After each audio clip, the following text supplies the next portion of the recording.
can't think of anything that I've seen worse in my lifetime. The constant images of children losing their lives day in, day out. The minute you raise your voice against what they're now doing there, you get accused of being a supporter of Hamas or, all this kind of stuff. So there's a lot of heavy lobbying on people to be quiet. So I understand why most people refrain, but I'm getting on a bit now. And I can't be silent about what's happening there. I think it's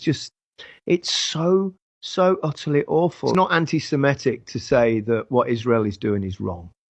And I just can't see how everybody doesn't see it that way now.